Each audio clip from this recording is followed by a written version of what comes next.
మనకొక స్టేట్మెంట్ ఉంది ఆధ్యాత్మికతలో.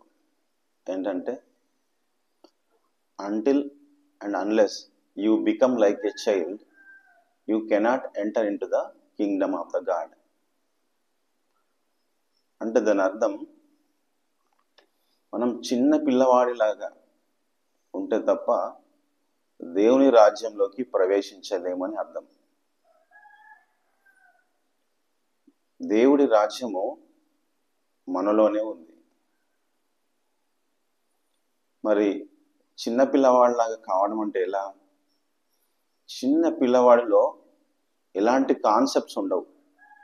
ఇది రైట్ అని, ఇది రాంగ్ అని, ఇది మంచి అని, ఇది చెడని, ఇది ముక్తి, ఇది మోక్షము. ఈ విధంగా మనసు కానీ ఇంటెలెక్చువాలిటీ కానీ ఉండదు. ఆ పుట్టిన బేబీ ఎలా ఉంటుంది? దానికి కొన్ని సెన్సేషన్స్ మాత్రమే తెలుసు, కొన్ని రంగులను గుర్తించడము, కొన్ని సెన్సేషన్స్ మాత్రమే తెలుసు.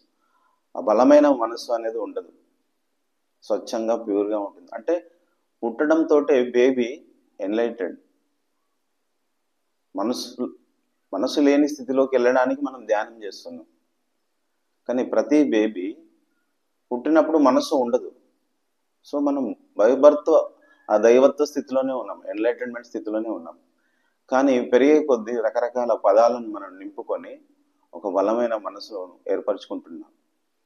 సో మళ్ళీ రివర్స్, ఆ పదాలన్నింటిని పక్కన పెట్టి మనసును ఖాళీ చేసుకొని మళ్ళీ జీరో స్టేట్లోకి వెళ్ళినప్పుడు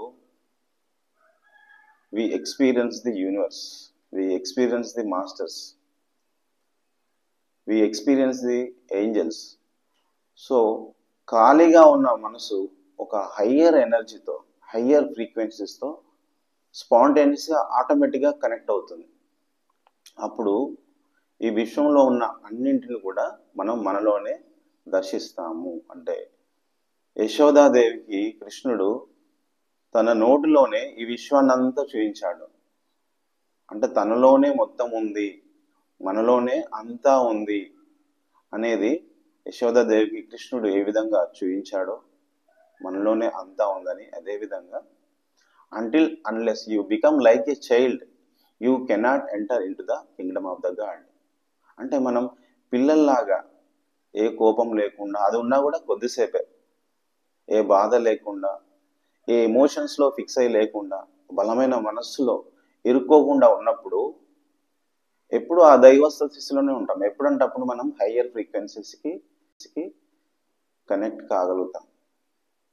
సో అందుకే బీ లైక్ ఏ చైల్డ్, ప్యూర్గా, నిర్మలంగా, హ్యాపీగా, హాయిగా, ఆనందంగా, రిలాక్స్డ్గా, తేలికగా, ఏ ఎమోషన్స్ కూడా ఎక్కువ కాలం కంటిన్యూ చేయకుండా అలా తేలికగా ఉన్నప్పుడు అదే అద్భుతమైన దైవత్వ స్థితి.